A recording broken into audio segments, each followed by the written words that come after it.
Since their invention over a century ago, the auto industry has been driven by two constants: a fuel-burning engine and a human driver at the controls. Yeah, if you go back in the history books, steam and electric power seemed promising, but there are many stories of people trying to use the old crank start, breaking a thumb, and dying of injury. So the electric starter came in with Cadillac, and then suddenly the steam cars, the electric cars, no matter how promising and how quick and how easy to operate they were, sort of fell at the wayside. And now we're finding EVs are coming back. And I'll tell you, I do car reviews, and our guest here does his own version of car reviews. So let's talk to the guy who knows all about electric vehicles now and lives right around the corner from me, Bill Bortzfield, the host of a very, very popular online vlog called EV Rider. How you doing, Bill? I'm doing great, Dan. I really appreciate you having me over today. And, of course, it's great to reunite with you because, of course, I used to work at WJCT, and we have a long history together as colleagues over at the Florida Times-Union back in the day. Plus, we're gearheads, and you know what I'm driving before I do because you see it in my driveway. Bill is a gearhead.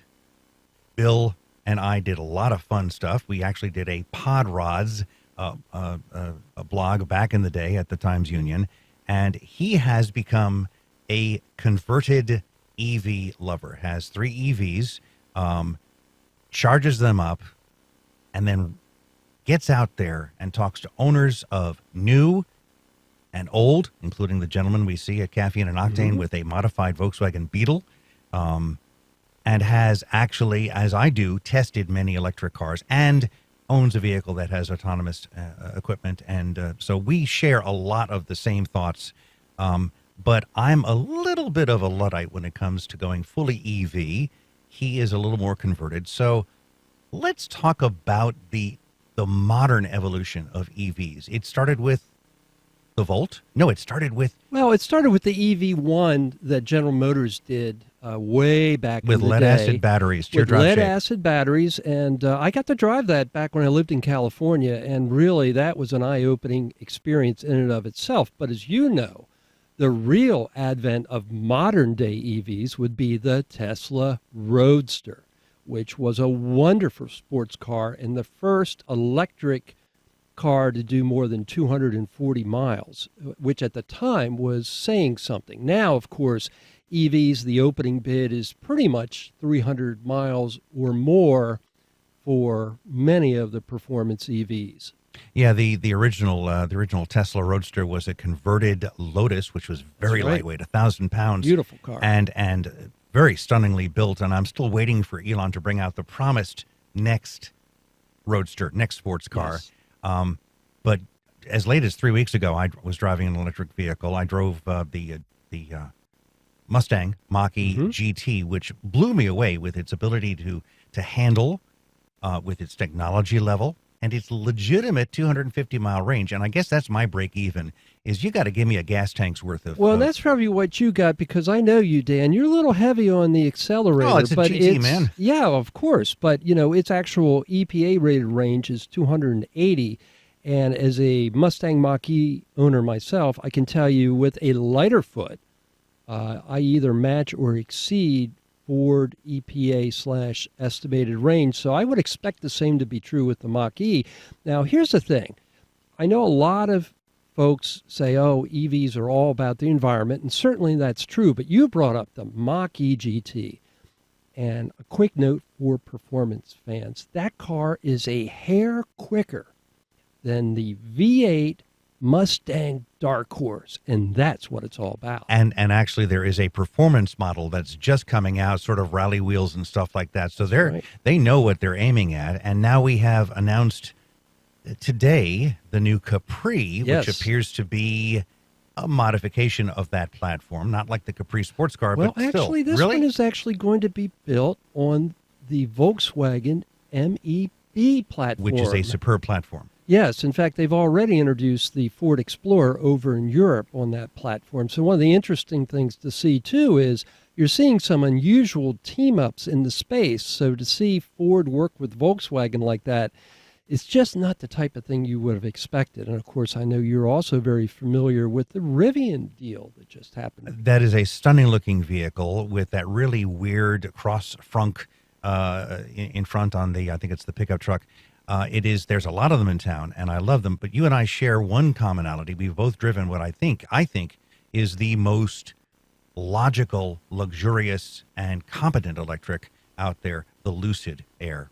Yeah, the Lucid Air, I was lucky enough to have for a week to review, and that thing, real world, has right around 400 miles of range per charge. And of course, I had the absolute base model. Rear wheel drive, yep. If you were to get the bigger battery, you can go over 500 miles. But more importantly is the luxury and performance that car has. It is, as you know, it's a stunning looking sedan, and sedans, really, gas or electric, fairly rare to see them these days.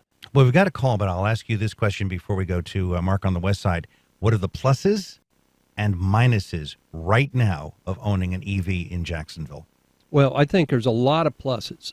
Among the pluses, fuel costs. Fuel costs are so much less with an EV. I'd have to look up JEA's kilowatt rate today to give you an exact number, but roughly it costs me about $12 to fill up my Mach-E at home. So to me, number one is the cost savings. I've got 41,000 miles on my Mach-E. The only expense I've had so far, I've picked up a nail or two, so I've got 2 replacement tires, but of course you get nails in Welcome gasoline. to the club, yeah. Exactly. Other than that, the car's been bulletproof. Now, what are the negatives? Because you and I actually went out one day in an electric I was testing, and I won't say where it was, but we went to the 2 chargers, and one was wobbling on its stick and the other one didn't work. Yeah, I'd say the biggest negative right now is the nationwide charging infrastructure. Depending on where you live, there are issues. There's no question about it. I'm not going to sugarcoat it. When you are traveling, there are times when you'll pull up to a charging station and there's a car or two that you've got to wait to finish up, or worse, there might be a stall or two that isn't working. In fact, I was just reading this morning, though, the good news about that are all the fixes and expansions that are either already happening or coming. So, for example, Electrify America has been spending the last year ripping out the old unreliable chargers and putting in new ones. As you well know, a bunch of the major automotive automakers have banded together, and they're rolling out another 30,000 stations. So, and the biggest news is that actually, it may not be stations; it may be stalls. Let me make sure. Multiple car companies are working with Tesla to get the modification or the adapter so that you can plug into a supercharger. As a matter of fact, I just got my adapter last week. Okay, let's go to Mark on the west side. Mark, you've got a question about electric vehicles. Hey, Mark. Yeah, you just mentioned, hello. You just mentioned something that I've been researching, and I was very surprised to find out that it's costing less to fill up your electric car and drive around the town than it is to go buy gas. I was at least surprised about that.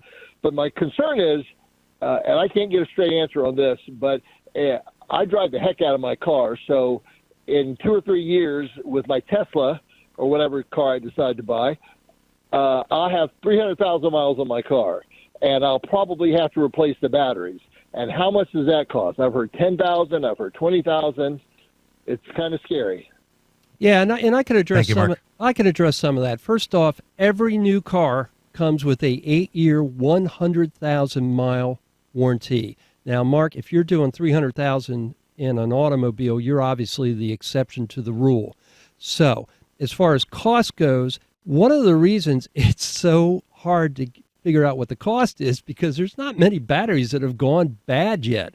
Now, I can give you a real number from real life. We owned a 2008 Prius, and it sat for months and months in a college garage, and at 140,000 miles after sitting so long, the battery went bad. In that case, it was, at the time, would have cost about $2,400, but of course they have smaller batteries than a full EV. You know, Bill, we're going to have to bring you back again to talk more about this. Well, I'll leave you with this note. Over the weekend, NASCAR showed their 1,000 horsepower all-wheel drive electric stock car prototype. So the future is here, and it could be fun. So, Bill it will be fun. Bill Bortzfield, EV rider. If you haven't looked at that blog and look at what he does with his tech, you're going to love it.